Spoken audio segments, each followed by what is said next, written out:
In June 1979, a strange man using the pseudonym Robert C. Christian enters the Elberton Granite Finishing Company on behalf of a small group of loyal Americans. He commissions the construction of a very strange monument with an even stranger inscription. The monument would later be known as the American Stonehenge. But what exactly is the meaning behind the message? You're listening to the Mysterious Brews podcast, and tonight we bring you the case of the Georgia Guidestones.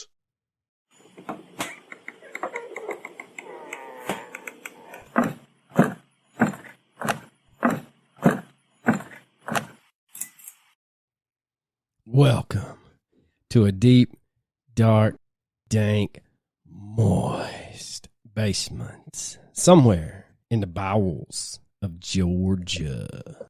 So off the air, we're rendezvousing. I think it's considered westbound and down, don't you think? I mean, we're 7 days out.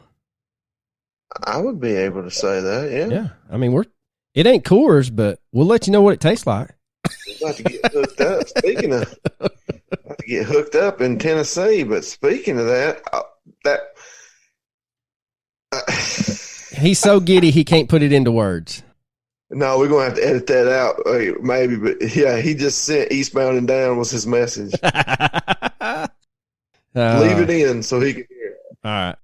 So Coach's prediction came true. They shocked the world, tore the goalpost down, and then had an Alabama player punch a kid. Wish that I was on old Rocky Top down in the Tennessee hills. Ain't no smoggy smoke on Rocky Top, ain't no telephone bills. Rocky Top, you'll always be home, sweet home to me. Good old Rocky Top, woo! Rocky Top, Tennessee, baby. Gonna beat Georgia. Going to beat Bama again. Now you've lost your mind. In the national championship.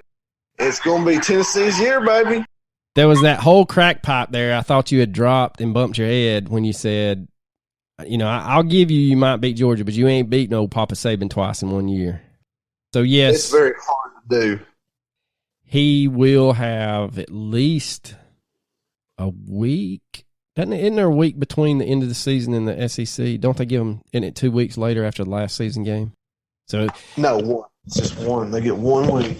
Okay, so yeah, they play the second week. So he'll have a week off, which I mean Tennessee will too, but it just gives him more time to scheme. Love him or hate him, I mean he's consistent. So you don't want to face him twice, and that's when last year, as a Georgia fan, I was okay losing the SEC championship as long as we got him again in the national championship. So that's what everybody around here was saying, and I was like, you just go sour grapes, mother. You ain't making the national championship. You done lost the SEC championship. And then sure enough, I had to eat crow in front of a bunch of damn people. So anyway, speaking of beer that we're going to pick up from a loyal fan, which we appreciate, we had another loyal fan. A lovely young lady from Ball Ground, Georgia, who I met recently, and gave us a crap ton of beer from Maryland, Virginia, and North Carolina. And I happen to be enjoying a Double Dog IPA from Flying Dog Brewery. Maybe he's enjoyed it too many. Just so you know, it's pretty strong. No. Arlo wouldn't know yet because he ain't sure. Well, we got two new patrons. We've got Maganibus Slatova and Cody Williamson. That's got to be right. Oh, I killed both of them. Yeah, that sounds foreign. Well, it's okay. Now, let me explain something to you. Most of you know Mr. Edward Butler from Cigar Store Idiots. He gave us a $5 one-time patron donation. And so if you're not a patron and you're not into just signing up monthly to give your hard-earned money away, even though they will let you pay for the year in one fell swoop, you can just gift us on Patreon any amount of money that you so choose. So Edward reached out and dropped us a $5 bill. So thank you, Mr. Edward Butler. Well, let me also clarify something. We were gifted these beers by a very lovely young lady, like I said. And the reason why we were doing the Georgia Guidestones tonight is because she said, "Hey, can y'all do the Georgia Guidestones?" And we said, "You damn right we can," and we did them. That's right. If you really want us to cover a case, there is one surefire way to get that fast track, brother. That is right. So, as Coach alluded, we are touching on the Guidestones of Georgia. Now, they have been described as a set of instructions for an apocalyptic event as a clock, a calendar, and a compass. The monument sits at the highest.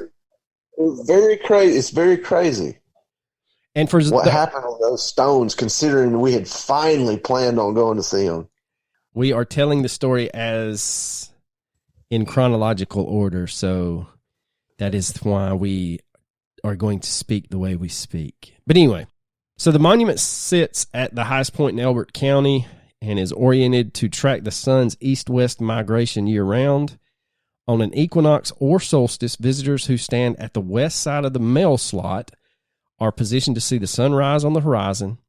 An eye-level hole drilled into the center support stone allows stargazers on the south side to locate Polaris, the North Star, and a 7/8-inch hole drilled through the capstone focuses a sunbeam on the center column and at noon pinpoints the day of the year. Now, the story of the Guidestones began on a Friday afternoon in June 1979 when a sophisticated gray-haired gentleman showed up in Elbert County. The man made his way to the offices of the Elbert Granite Finishing Company and introduced himself as Robert C. Christian. He claimed to represent, quote, a small group of loyal Americans, end quote, who had been planning the installation of an unusually large and complex stone monument. Christian had come to Elberton, which just happens to be the county seat of Elbert County, and also is the granite capital of the world, because he believed the quarries that held that granite would produce the finest stones on the planet. That's pretty good stuff, man. We make some good stuff here in Georgia. We sure do. You want rocks? Go to Elberton. You want your countertops? Go to Elberton. Joe Finley, Elberton Granite's president, brushed off the compliment due trying to finish his weekly payroll. When Christian began to describe the monument he had in mind, Finley stopped what he was doing and said, "You have my attention, sir." Christian explained that he was looking for some very large stones, and those stones he described would be larger than any had ever been quarried in Elbert County. The kicker was not only that he was wanting them quarried, but he also wanted them cut, finished, and assembled into some kind of massive contraption. What in the world would it be for? Finley asked. Christian explained that the structure he had in mind would serve as a compass, a calendar, and a clock. It would also need to be engraved with a set of written guides in 8 of the world's major languages, and it had to be capable of withstanding the most catastrophic events, just in case the devastated remains of humanity would be able to use these guides to reestablish a civilization better than the one that was about to destroy itself.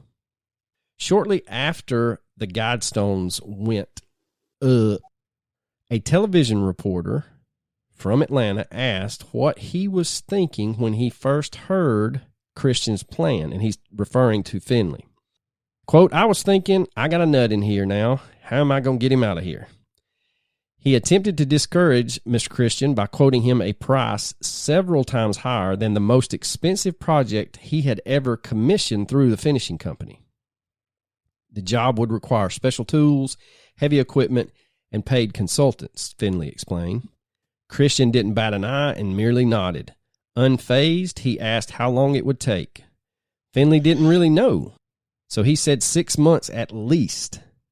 He went on. Now, what do you do when someone offers you way more money than you've ever had before? You say yes. That's right. If you just like make up, well, it'll cost hibbity-jibbity $1 billion, and they're like, cool, you like, do it. Well, shit. Looks like I'm doing it. Looks like we're making a monument, boys. He went on to tell Christian that he wouldn't be able to even consider such a task until he knew it could be paid for. Christian asked whether there was a banker in town that Finley considered trustworthy.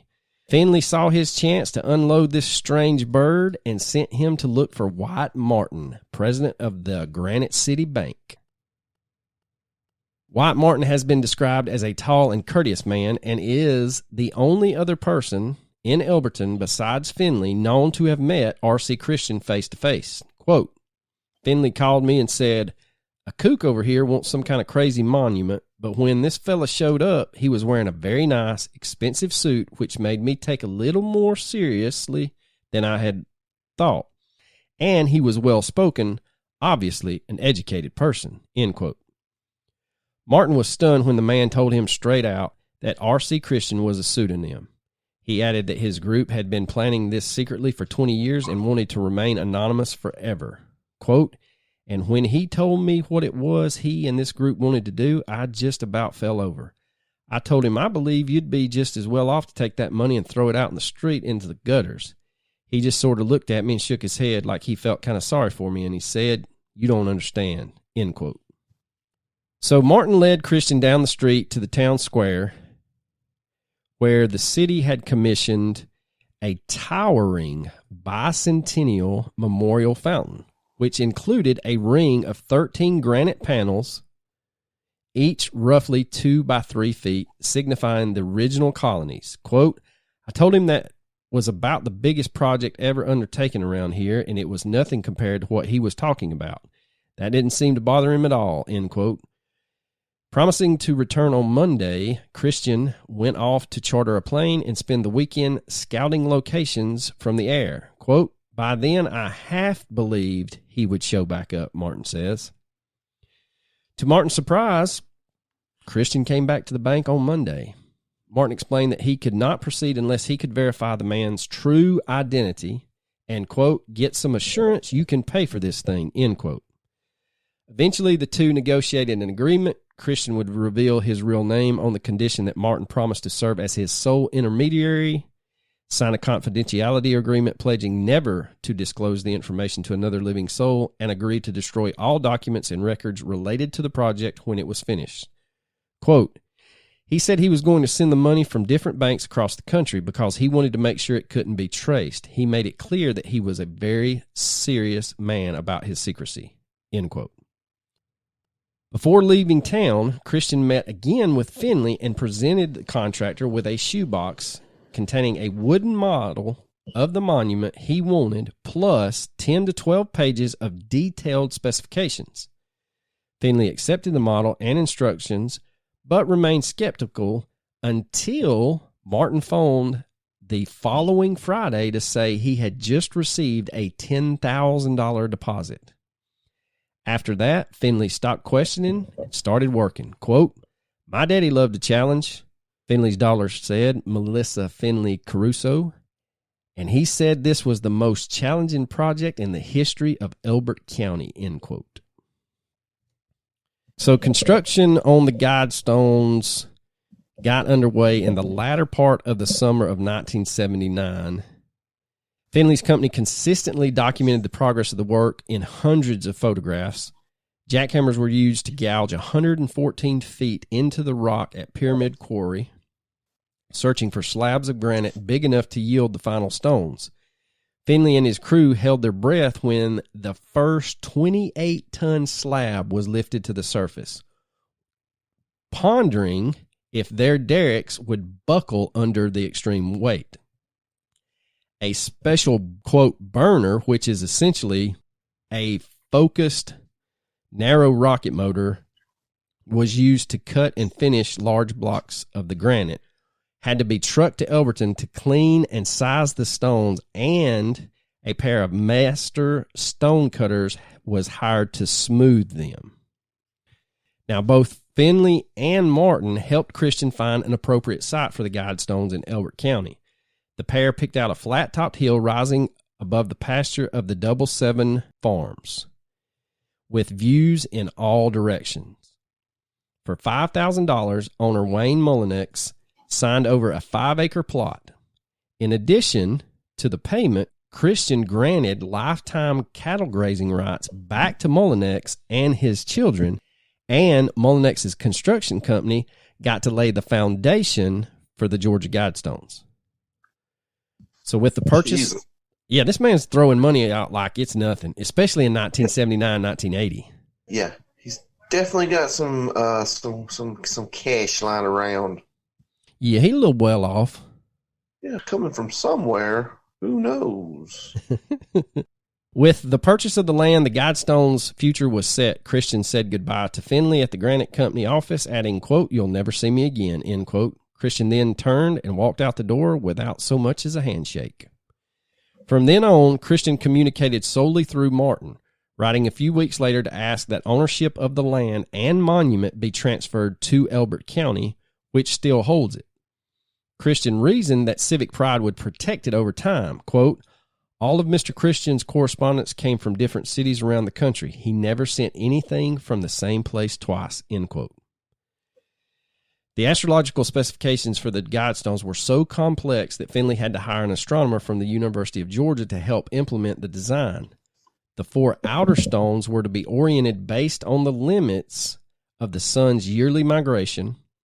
The center column needed 2 precisely calibrated features, a hole through which the North Star would be visible at all times, and a slot that was to align with the position of the rising sun during the solstices and equinoxes. The primary element of the capstone was a 7/8 inch aperture through which a beam of sunlight would pass at noon each day, shining on the center stone to indicate the day of the year. The main feature of the monument, though, would be the 10 decrees carved into both faces of the outer stones in 8 languages, which were English, Spanish, Russian, Chinese, Arabic, Hebrew, Hindi, and Swahili. And this is where the conspiracy theorists are going to run wild, because this is not just some normal message.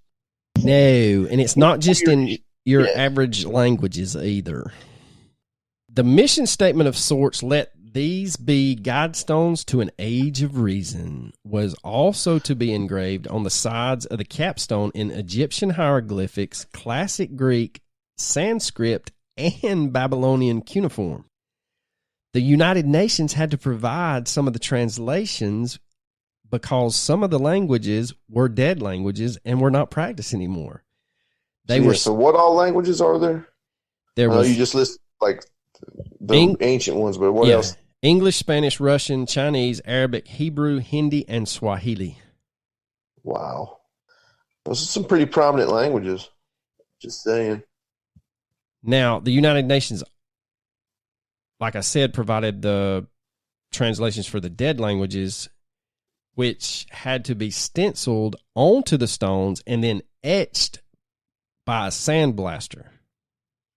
By early 1980, a bulldozer was scraping the double 7 hilltop down to the bedrock, where 5 granite slabs serving as a foundation were laid out in a paddle wheel design. A 100-foot tall crane was used to lift the stones into place.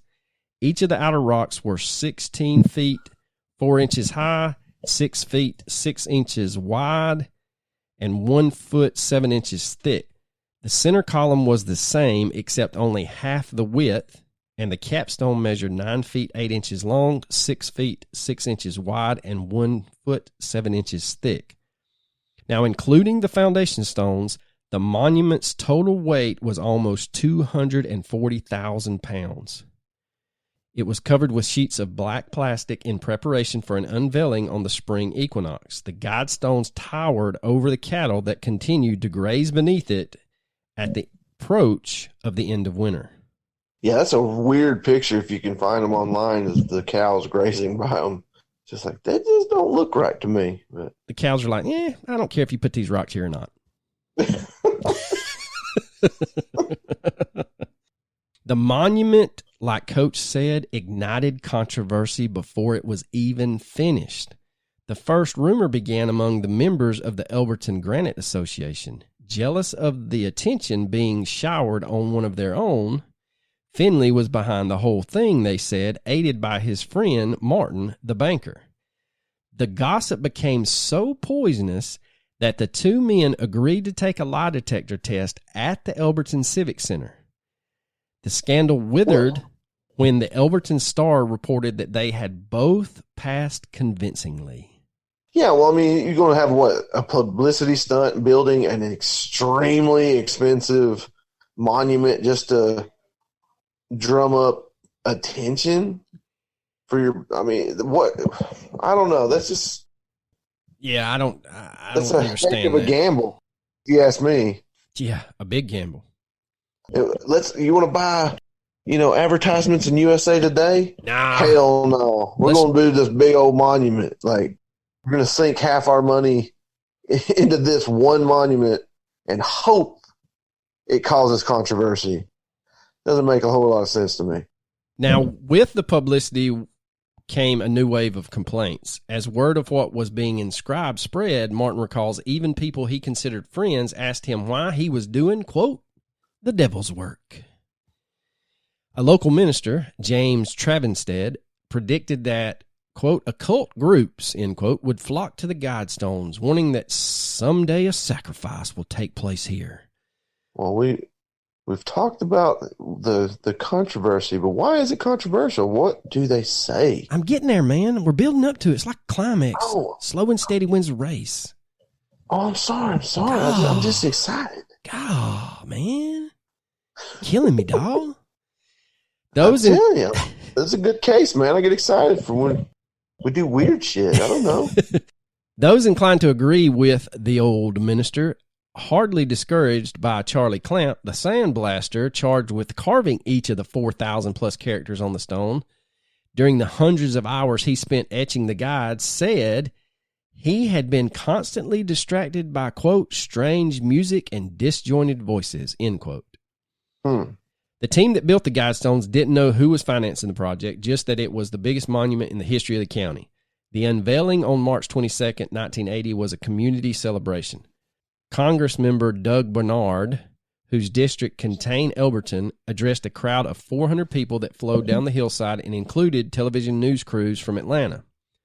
Soon, Joe Finley was the most famous Elbertonian since Daniel Tucker. And if you don't know who Daniel Tucker is, he was the 18th century minister memorialized in the folk song Old Dan Tucker. Never heard of him, but Never heard of him. Yeah, but I figured I'd put that in there. Bounded by the Savannah and Broad rivers, but miles from the nearest interstate, quote, as rural can be, in the words of the current Star publisher Gary Jones, Elberton was suddenly a tourist destination, with visitors from all over the world showing up to see the Guidestones. Quote, we'd have people from Japan, China, India, and everywhere wanting to go up there and see that monument. Martin says that Finley would boast that he and Martin put Elberton on the map, and that was affirmed literally in the spring of 2005 when National Geographic Traveler listed the Guidestones as a feature in its geotourism map guide to Appalachia. Here it is, Coach. You ready for the creme de la creme? I'm just going to say that it doesn't seem like something that should be in Appalachia. I know, but we're not known for these type of things for sure. No. We might be known for some granite outcroppings, but we ain't known for them any of their slabs being etched in Swahili. Yeah, that's what I'm saying. You're not going to come across many in rural Georgia. Oh, man. So many who read what was written on the stones, the Sterns, like Howard Stern? Yeah, were disturbed. Guide number 1 was, of course, the showstopper. Maintain humanity under 500 million in perpetual balance with nature. I mean, that makes sense until you consider that's, killing, maybe not killing, but getting rid of, 6.5 billion people? Yeah, to put it in perspective, there are 7.9 billion people on the planet right now. So that means that 12 out of every 13 would have to perish. I've seen it put like 15 out of 16. I just figured 12 out of 13 was pretty good. Well, as long as the 1 out of the 13 survive, as long as they listen to Mysterious Brews, it's all right. That's right. This instruction was echoed and expanded by guide number 2. Guide reproduction wisely, improving fitness and diversity. It didn't take a great deal of imagination to draw an analogy to the practices of, among others, the Nazis. Nazis. They were responsible for everything. Guide number 3. Anything evil. Oh, I know. Just evil. Guide number 3 instructed readers to unite humanity with a living new language. Now, this sent a shiver up the spine of the local ministers who knew the book of Revelations warned of a common tongue and a one-world government as the accomplishments of the Antichrist. Guide number 4, rule passion, faith, tradition, and all things with tempered reason. That sounds horrible. Now, this was similarly threatening to Christians committed to the primacy of faith overall. Now, the last 6 guides were a sermon by comparison to the previous ones. So the next 6 go like this. Protect people and nations with fair laws and just courts. Let all nations rule internally, resolving external disputes in a world court. Avoid petty laws and useless officials. Balance personal rights with social duties. Prize truth, beauty, love, seeking harmony with the infinite. And the last one, be not a cancer on the earth. Leave room for nature. Leave room for nature. Now, even as locals debated the relative merits of these new commandments that was erected in Elberton, the dire predictions of Reverend Travenstead seemed to be coming true, because within a fucking couple of months, I wasn't even going to say that. Right. I was trying to say within a few months, and a couple of months snuck in there, so it was a fucking couple. Fuck it up. I fuck all those slob bosses. Within a few months, a coven of witches from Atlanta adopted the Guidestones as their home away from home, making weekend pilgrimages to Elberton to stage various pagan rites. Quote, basically just dancing and chanting and all that sort of thing, end quote, Martin would say. Yeah, that didn't really help the Guidestones case, did it? No, it didn't. But I will say this, for Martin to have grown up down there and was a banker, he had a pretty level head on his shoulders, because he kept everything kind of on the even keel. Even when this coven showed up, he said all they're doing basically is just dancing, chanting, and not harming anybody. There was also at least... They have orgies and stuff? No, there was at least one warlock witch marriage ceremony, but... unfortunately, for all the reverends in the area, there was no humans that were sacrificed on the altar of stones. Dang. But rumor has Missed opportunities right there, man. Rumor has it several chickens lost their heads there. Oh, poor little fellers. As long as they fried them up. That's what I was about to say. As long as they fried them up, I don't see where the waste is at. Yeah, exactly. Waste not, want not, man. Yeah. I mean, I don't know. To each his own, I guess. Now, an article in UFO Report magazine in 1981 cited Noni Batchelder, who the magazine identified as, quote, a noted Atlanta psychic, end quote, her and Dionne Warwick, as predicting that the true purpose of the guides would be revealed, quote, within the next 30 years. Well, that's real easy. Hell, you got a great shot if you say it's within the next 30 years. Like sometime in the next... I don't know, 1,000 years or so, you'll find out. You'll know who killed JFK. Yeah, shit, that'll never happen.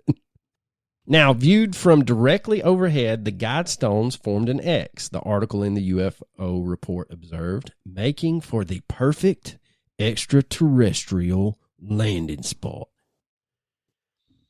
None of this kept visitors from coming. But after several failed investigations into the identity of R.C. Christian, the media lost interest in the hot topic. It would not be until 1993 that the Guidestones saw new interest. That is when Yoko Ono contributed a track called Georgia Stone to a tribute album for a modern composer named John Cage, where Ono is chanting the 10th and final guide nearly verbatim, which is... be not a cancer on earth, leave room for nature, leave room for nature. Yeah, I don't think many people heard it. Yeah, because she's a kook. I mean, an absolute kook.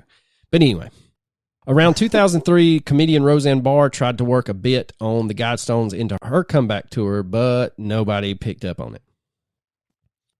Now, Christian kept in touch with Martin writing the banker so regularly that they became pen pals.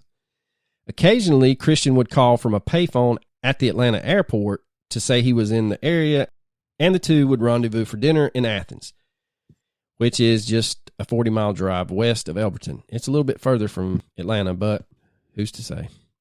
By this time, though, Martin no longer questioned Christian's secrecy. The older man had successfully deflected Martin's curiosity when the two first met by quoting Henry James's observations of Stonehenge. Quote, "You may put 100 questions to these rough-hewn giants as they bend in grim contemplation of their fallen companions, but your curiosity falls dead in the vast sunny stillness that enshrouds them."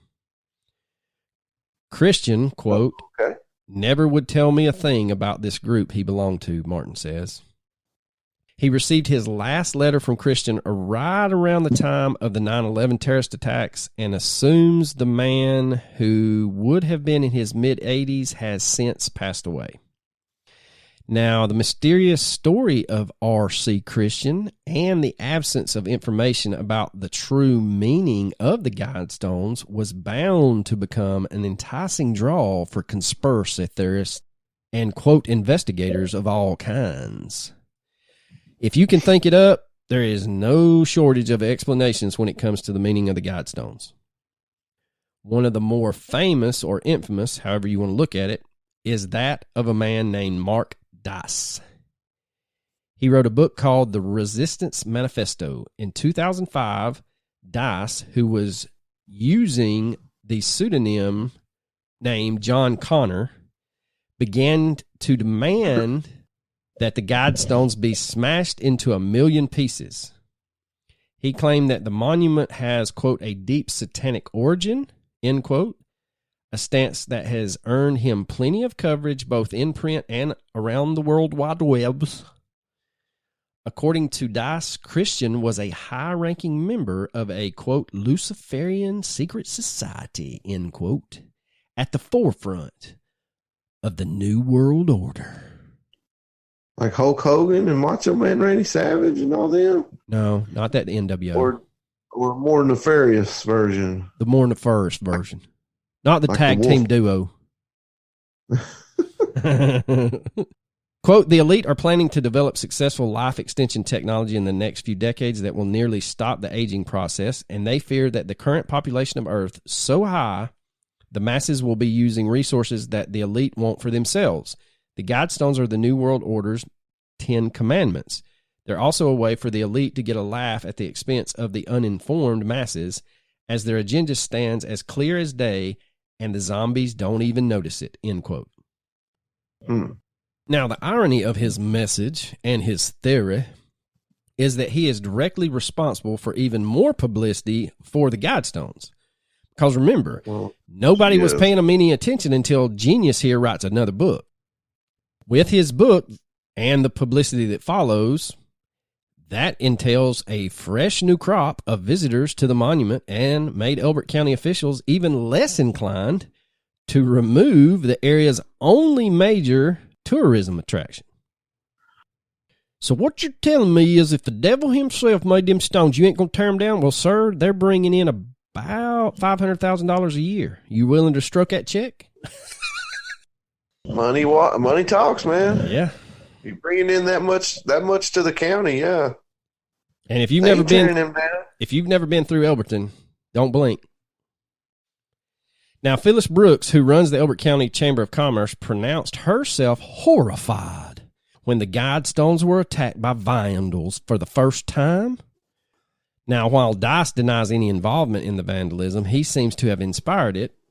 Spray painted on the stone messages were things like, quote, "Jesus will beat you, Satanist," "No one world government," and then other defacements asserted that the Council on Foreign Relations is, quote, "ran by the devil," and that the 9/11 attacks were an inside job, and President Obama was a Muslim.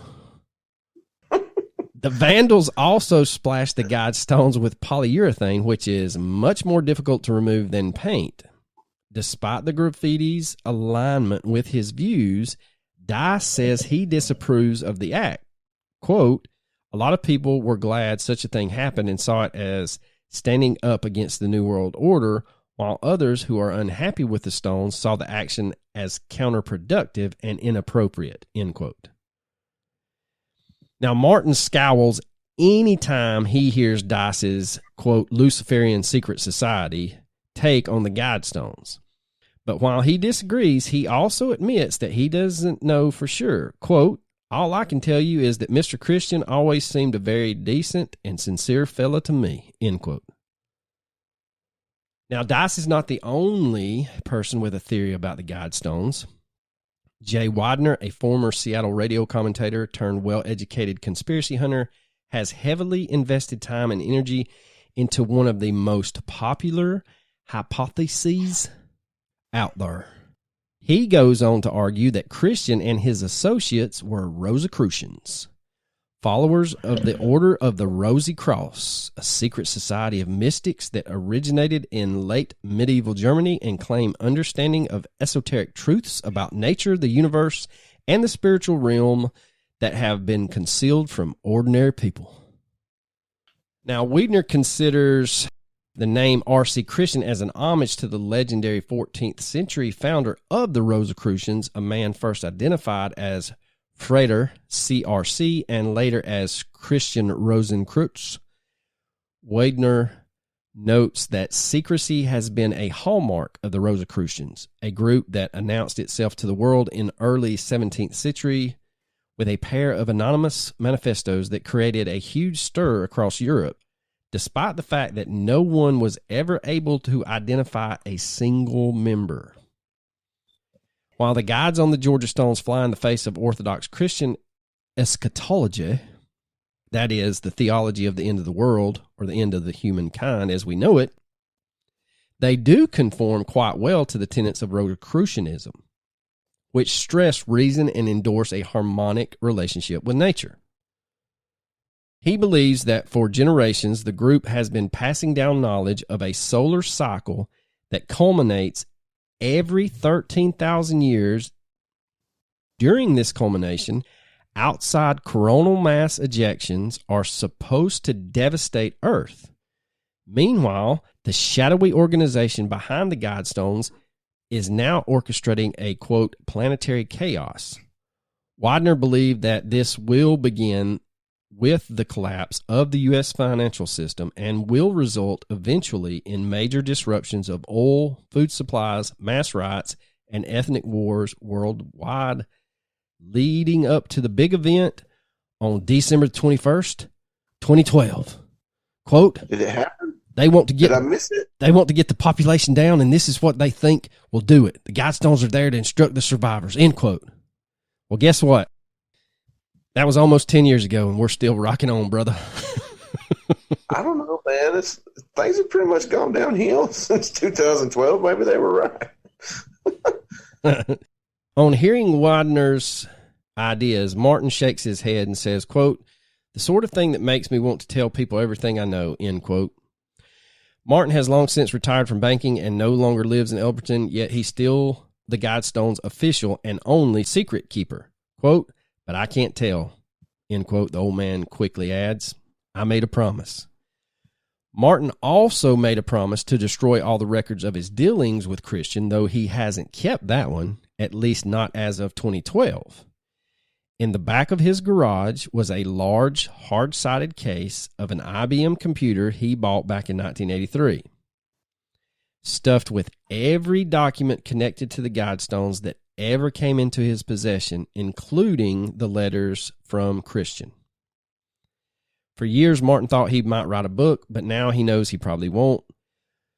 When asked whether he's prepared to take what he knows to his grave, Martin replies that Christian would want him to do just that. Quote, all along, he said that who he was and where he came from had to be kept secret. He said mysteries work that way. If you want to keep people interested, you can let them know only so much, end quote.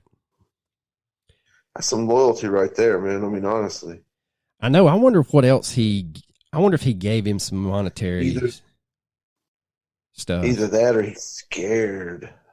Either way, it worked. Scared from what will happen if he does. Yeah, that's Did you ever true. think about that? He could have just told him, he said, look, but, after I'm dead and gone, if you ever drop this secret bomb, there'll be plenty of us left that will reach out and make sure you don't see the light of day. So, I mean, you're right. It could be one of those veiled threats that he's like, to heck with it. It ain't worth it. It's just granite on a hilltop. While Elberton, seriously, is the larger town. Now, this plays into the Rosicrucianism thing. Elberton is the larger town in the general vicinity of where the Guidestones are, but the actual nearest community is named Dewey Rose. This is either an extraordinary coincidence or perhaps more likely the real reason the Guidestones were positioned where they are, because the word dew and rose are both intimately tied to the Rosicrucian tradition. The pseudonym R.C. Christian can be tied, like we discussed, to the founder of the Rosicrucian movement, Christian Rosenkreutz, also known as Christian Rose Cross or Christian R.C. Quote, that the name Rosicrucian was not derived from rose and cross, but from ros, which is dew, and crux, having an alchemical meaning connected with dew as a supposed solvent of gold and with the cross as the equivalent of light. Without attempting to penetrate these alchemical mysteries, it can be said that the discovery of the close association of John Dee's Monas and its motto on the, quote, dew of heaven with the Rosicrucian Manifesto may now give some support to the Rose Cross theory. Speaking on Dewey Rose in Elbert County, I found this. It says, quote, in the early 1800s, a community was established on this site and was called Willis Crossing. When a post office was set up, the postmaster wanted a more unique name and one that would not be easily confused with any other. Early one morning, his young daughter went out into the yard where dew covered the ground. Entranced by the glistening picture before her, she ran back into the house and excitedly claimed, Daddy, come outside and look at the dewy roses. End quote. Again, could be nothing, but you have to admit, makes you think.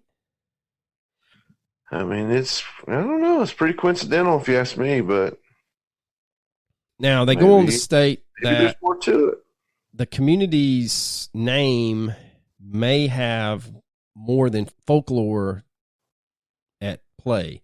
And it says it was originally, I don't know where they found this, but whoever, originally settled by Rosicrucians adept with plans of an eventual monument.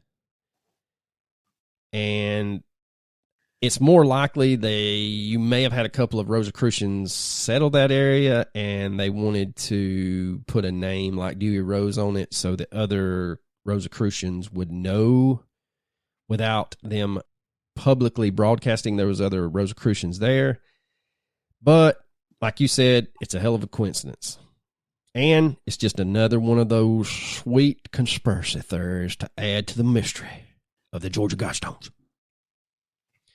Now we get to, I had forgotten about this until I started researching it, the Ted Turner theory. Yeah. Hey, this is a little far-fetched. Yeah, it is. All right, so Ted Turner, if you don't know, look him up. No, I'm just joking. He is still an American businessman, billionaire, and founder of the news channel CNN. And he was one of the numerous public figures that some believe was R.C. Christian. When the stones were erected in 1979, Turner had the end of the world on the brain, along with millions around the world who had lived through the decades of the Cold War. Shortly before CNN launched in 1980, Turner directed the Turner Doomsday Video, a film showing a performance of Nearer My God to Thee, allegedly played by the band as the Titanic sunk, by members of the United States Army, Navy, Air Force, and Marine bands. As its name suggests, the video was meant to be the very last thing played on CNN at the end of the world. It wasn't entirely certain the Turner Doomsday Video even existed until it was leaked online in 2015 by Michael Balaban, a former intern. Have you ever seen it? Have you seen it? No, I hadn't. Yeah, it's creepy, man. But I mean, why wouldn't it? Why wouldn't it be? Well, I mean, if you were, I was going to say, if you were planning for it to be the last thing as humanity as we know it takes a nosedive, it needs to be creepy. Well, if you didn't know what it was in that context, like you just say, hey man, watch this video. You'd be like, oh, that's kind of sweet. What is that? Oh, it's the last thing that's going to be played as humanity expires. Then it becomes really creepy. So it's more of the context of what it's for. Well, according to a 2011 Forbes article, Ted Turner's plans to save the world, Turner had abandoned his prediction of a planet where most of the population will die off, leaving only a few cannibals to roam the scorched earth, implying he had previously considered the end of the known world as a possible scenario. Is it so far-fetched that a multi-billionaire created the Georgia Guidestones for the world's decimated population following a nuclear holocaust?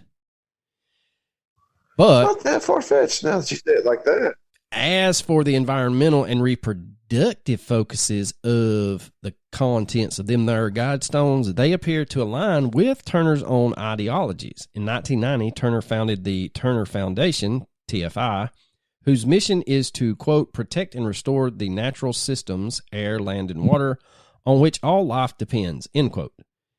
And in 1998, Turner donated $1 billion, which was at the time a third of his wealth, to the United Nations to establish the United Nations Foundation, which focuses on global issues that include gender equality, tackling environmental issues, and climate change. Among the list, yeah, but he still ain't paid all that off. Well, no, to this day. No shit. He's still alive too. I know he's donated more than I have, but I could say I'm going to donate $1 billion and not do it. True. It's the same way like you and I have won the exact same amount of Tour de France's as Lance Armstrong. That's right, 0. And have the same Heismans as Reggie Bush, 0. That's right. Oh man. So among the list of projects the United Nations Foundation has been involved in include Family Planning 2020 and Universal Access Project, which focused on sexual health and reproductive health. While Turner's philanthropy interests align with some points on the Georgia Guidestones, this theory seems to be significantly less nefarious than some of the other ones out there. However, if R.C. Christian really is deceased, then you got to rule Ted Turner out because he's still kicking. He's alive and well. Well, I mean, if they're going to lie about a lot of things, they could probably lie about R.C. being dead. True that. All right, so if you've never seen it, Brad Meltzer's History Channel show that lasted, what was it, 2 seasons, I think? It was some kind of... Decoded. That was going to be my recommendation, darn it. You're going to try harder, boy. It's still going to be. I knew you wasn't going to look for nothing else. Yeah, I can't think of nothing else. What are you talking about? Like, so his take on it says this. Now, most of this is his little diatribe at the end of the episode or through the episode, but it does make a lot of sense once you put it all together. He says, think about this. If you had a vision of an American Stonehenge, a massive granite creation bearing your philosophy for the world, and you possess the resources to underwrite its creation, would you want to keep your name out of it? For most of us, I think the answer would be probably not. Our egos and our vanity might insist that we take at least some of the credit. Yet, among the inscriptions on the monument is the announcement that their byline is a pseudonym. Is this humility or deliberate misdirection? If you knew it was going to cause all this controversy, you're not going to... Whomever did it probably knew it was going to cause all this controversy. They don't want the hassle of, people coming to, harass them, kill them, or whatever. It makes perfect sense that they wouldn't let their name be known. True that. Now, human nature and the role vanity plays in it would seem to rule out one name often mentioned as a possible source of the funding, which is who we just discussed, Mr. Ted Turner. If I could use a pseudonym when I graded papers, I would. Like, I don't want kids' parents knowing that I gave them an F. I don't want to have to deal with that, much less deal with religious people, religious conspiracy theorists who think I'm working for the devil. You make a very valid point, sir. You make a very valid point. Now, Turner is a media mogul, one of America's largest individual owners of real estate up until Bill Gates. And at one point, Turner argued that the earth would be better served by a far smaller population than the present numbers, a statement that generated much controversy at the time. But while it definitely can cause controversy if you're thinking in the terms of, oh, well, he wants to kill 12 out of 13 people. Maybe they're just suggesting, hey, start using condoms more often. True. It's not necessarily meaning let's commit horrifyingly large genocide on a ginormous scale. Maybe it's just like, hey, wrap it up, pull out, do something different. Have a strong pull-out game. If you can't feed 10 kids, don't have 10 kids. Hell, that's been going on before the monument was up. But anyway. That's what I'm saying. That's how we got it. That's how the population got in this predicament. Yeah. But while the ideas expressed on the stones, if interpreted benignly, do reflect some of Turner's well-known global harmony environmental concerns, modesty, humility, and anonymity are not qualities often or maybe ever associated with the man once widely referred to as the Mouth of the South. That's Jimmy Hart, brother. I'm Don't sorry. You ever saw the good name of Jimmy Mouth of the South Hart again? I didn't say Jimmy the Hart. I just said that Ted Turner was called. I'm saying that's Mouth not Ted Turner's nickname because he can't be the Mouth of the South. Because it's Jimmy Hart. That's Jimmy Hart. There's one and only Jimmy Hart. That's right. All right. So a couple of years ago, around the time Meltzer did his TV show, a man named Hudson Cohn was interviewed by Meltzer's team and said that he was present at the Granite Company when the Guidestones were being created. Cohn remembers Christian as a tall, balding man with a fringe of white hair. He was well-spoken and conducted himself well. He gave no indication of who or what he represented. That ambiguity, Cohn believes to this day, was deliberate. What better way to get people talking and thinking about the nature of our relationship to the world and to one another than by creating an enormous mystery? He states, quote, anytime you have something with an air of mystery around it, you invite different interpretations, end quote. Those differing interpretations, Cohn insists, are one of the things that have kept the Georgia Guidestones at the center of so much speculation and public interest. He has had people tell him that the site is the holiest spot, while others argue that it's a profane location, a focal point for satanic power and ultimate evil. Cohn doesn't believe that the spot or the Guidestones are evil. In fact, he thinks that the questions on the Guidestones raise are themselves its truest purpose. Quote, I believe it was put here to stimulate curiosity, end quote.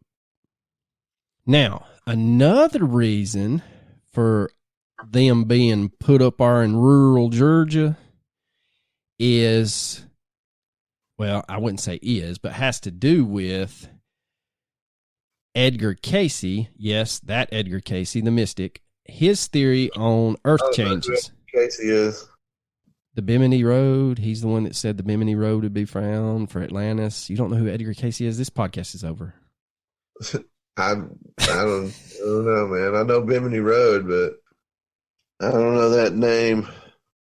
Well, Lord, I apologize. He has this theory, so I'm going to educate you like I am our listeners. So pay attention. There's going to be a quiz. This time it's multiple. It's going to be multiple choice. This time you got a chance. You got a fighting chance, son. You got a puncher's chance. All right. Here we go.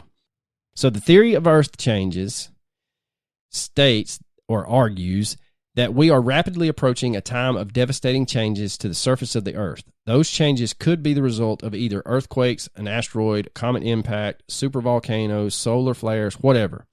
As we've seen, particularly in terms of the end of the world phenomenon in 2012, believers also, with previous apocalypse believers, think that the end of the world would accompany the new millennium, or those who saw global devastation coming as Halley's Comet returned, or any of the hundreds of other doomsday fates that have come and gone. The specific details of the actual apocalypse vary from believer to believer, and some of them have already been proven inaccurate, like the Mayan calendar and all that other stuff. What matters, and this is what Cayce argued, was it will happen. So one of those things that he listed would be the end of humanity as we know it. What matters for the purpose of decoding the Guidestones is the consequences of the devastation. Now, according to Casey's Earth Changes theory, it turns out that in addition to the changes that would alter the physical face of the world, there are, quote, safe zones that would ride out the Earth changes and in doing so provide a psychic focus for the energies needed to rebuild the world. One of those safe zones is, you guessed it, right outside of Elberton, Georgia. Well, if you're getting a granite, you get surrounded by granite, man, you can survive anything. Yeah, I mean, you make a great point. Granite's not going, you're not really going to destroy it, so you might chip it a little bit. Now, this is where the Guidestones would stand, meaning that it would be ready to help survivors of the Earth changes rebuild the world and rebuild it better. So, were the Georgia Guidestones exactly what they appeared to be, a tool for getting people to think about the nature of existence and the ways in which the existence could be improved? Nope, they're the work of the devil. Now, there is a higher than likely chance that the Rosicrucian theory is probably legitimate. You also have to look at the time in history when the Georgia Guidestones came into being in the late 70s, early 80s.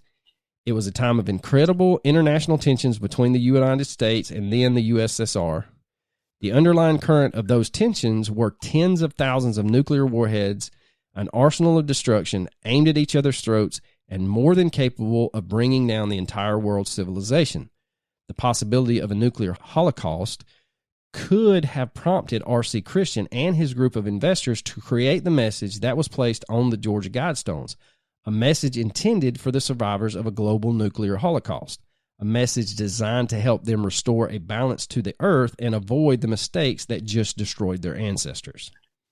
That makes a lot of sense to me, but nope, it was the devil. Yep, he sold on it, ladies and gentlemen. You're not changing his mind. It is kind of crazy to think, and it's, that we just live in a world and everybody's okay with it. The fact that there's two people, probably more now with other countries, but there's two people in power right now that could end the entire world with the push of a button. Yep. And one of them. And we're so damn sophisticated that he's got a damn briefcase. Oh, yeah. Carried with him at all times. At all times, there's a man with a briefcase handcuffed to his arm. That all you got to do is open it up, turn a few keys, press a few buttons, and the whole fucking world dies. Beepity boopity bop. We all go out with the light. Just a normal Thursday in October. Let's just end the world. This is crazy, and we're just cool with it. Nobody bats an eye anymore. Yep. No one does, except the people that still keep up with the atomic clock. Yeah, those three guys in the basement of some lab. That's true. They're highly educated. Now we get to the crying in the beer.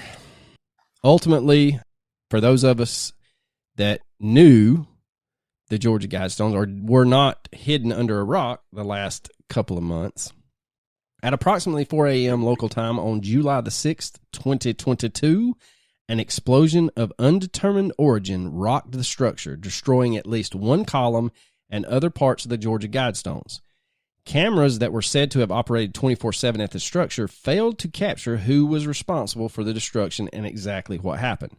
What it did capture was it's kind of like, I think the same people that installed that camera is the same people that installed that camera at the crossing arm footage of the Pentagon getting hit by that plane.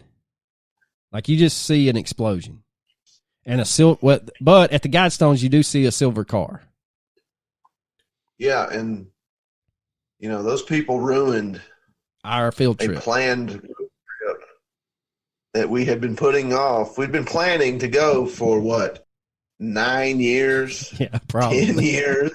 And we had finally committed to taking. We were like, we're going this day, man. Just be ready. We gotta go. It's finally time. We gotta see it. And then 2 weeks before, boom. What the fuck? Yeah, we were going to go the weekend after the 4th and 2 days after the 4th. Boom. Wait a minute. Did we mention it on air? Could it have been a mysterious bruised listener Oh, that was like, "Oh, I fucking think not, pal. a new conspiracy has been hatched.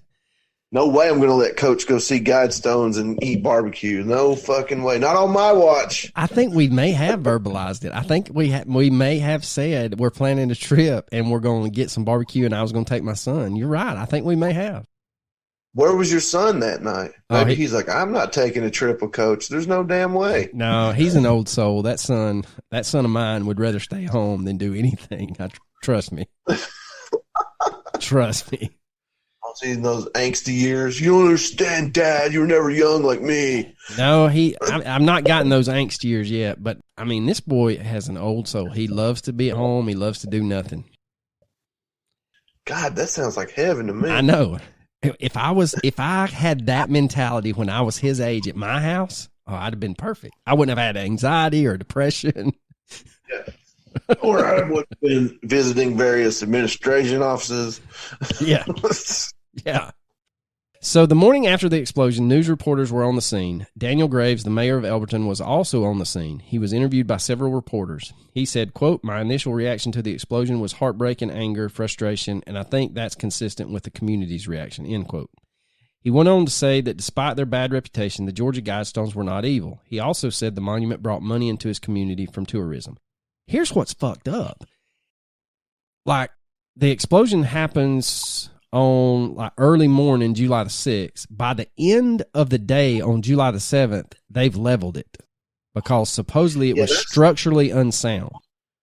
Yeah, to me, that's what really, really is a mystery to me, is how they just up and decided that quickly that it couldn't be saved. We're going to get rid of it.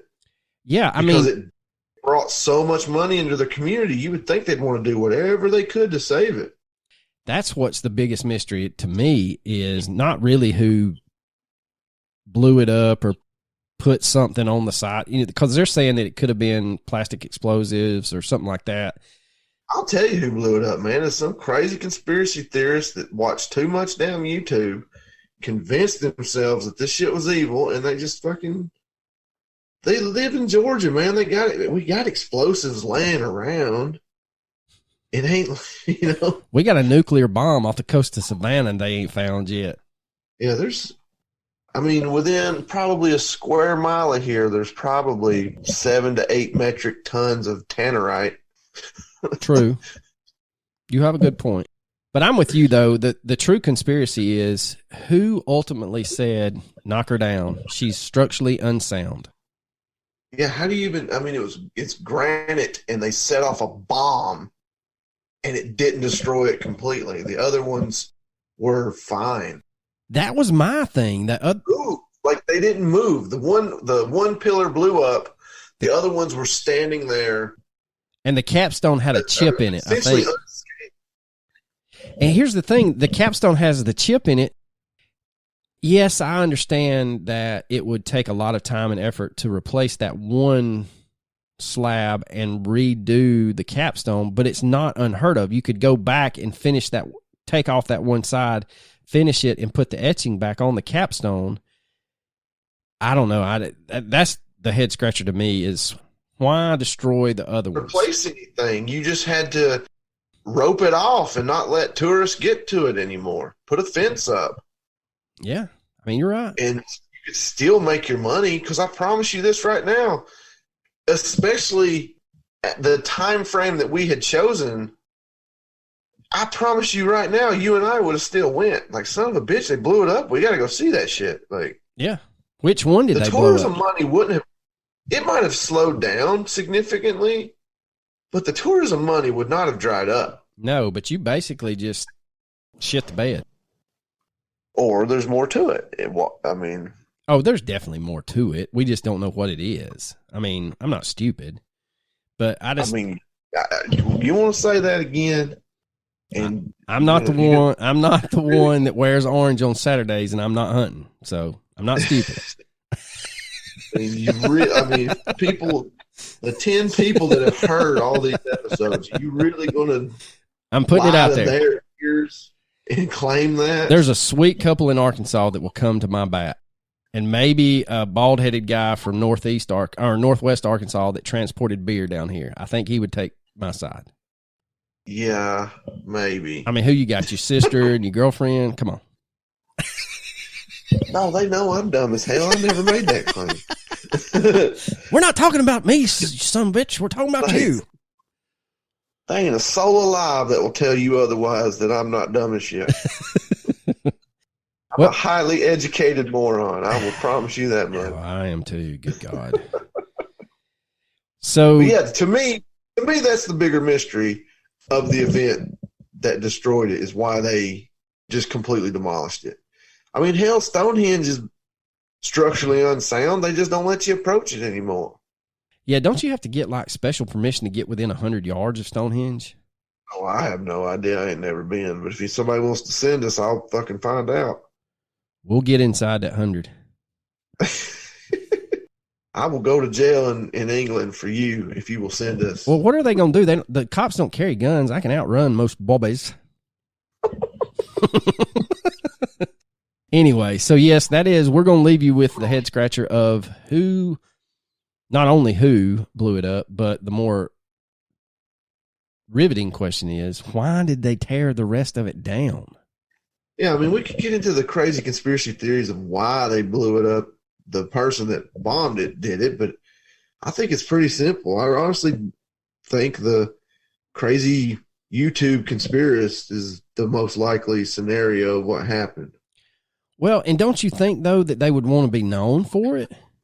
Unless they're a group and organization similar to RCC Christians? Well, I'm pretty sure whoever did it is aware that America has prisons. So they're probably not going to want a cop to being responsible for a fucking felony. Well, no, dumbass. I didn't say that one person would come out and go, "Oh, I did it," unless they're like mentally unstable. I'm talking about, I'm amazed that someone hasn't come out and said, just Knights of the Round Table Motorcycle Club is responsible. I don't know. All right. So that is brother. The Georgia Guidestones as we see it. Again, we end an episode on a mystery. Who would have thunk it? Who would have thunk it? So go ahead with your recommendation.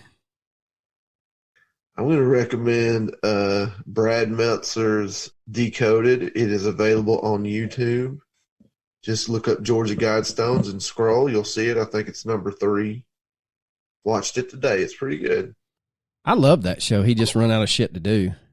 He does have a little bit of a condescending tone to me, though. They said that the reason that it was filmed the way it was, and he sent the investigators out in the field, is he is like a huge germaphobe. Yeah. I did notice that he was not on site at all. Yeah, he's a little pasty to be out there in the heat. So my recommendation is going to be the new season of Unsolved Mysteries on Netflix. I hear it is quite lovely. I've seen the first 3 already, man. That first one is crazy. Did you watch it? No, that's what I'm going to do tomorrow. Dude, that first one's nuts, man. So watch it. Ladies and gentlemen, if you want your topic covered quickly, send us beer. Are very much easily bought. Yeah. I mean, I'm not even going to lie to you. You throw some money our way, some suds, cold frosty mug, we'll talk about damn near anything. Only thing is, we still can't do a solved case. I still don't like doing that when somebody will email me or DM me about a case, and I'll look it up excited, and I'll be like, we don't do solved cases. Yeah, somebody had asked. No. Yours is interesting. It's amazing, and it is very much podcast worthy, but we kind of set ourselves up for when we put mysterious in the name. Yeah, somebody had recommended Dorothea Puente. And Dorothea Puente, she was basically she's a serial killer, but she killed a lot of patients. She's one of those that when Netflix come out with the Jeffrey Dahmer thing, she would kill them by putting in, I think she put arsenic in tea, and they said, would you rather take a cup of tea from Dorothea Puente or chili from Dahmer? I'm taking the chili because I'm thinking the chili. Make me a cannibal. Yeah. I'm taking the chili. Yeah, I've heard we taste like pork, so I'm okay with it. Oh, I know I do. Shit, I got enough damn grease in me to fucking to fuel a million lamps, brother. Oh man, that's awesome. Well, ladies and gentlemen, Coach, you got anything else? You know I don't. Deuces.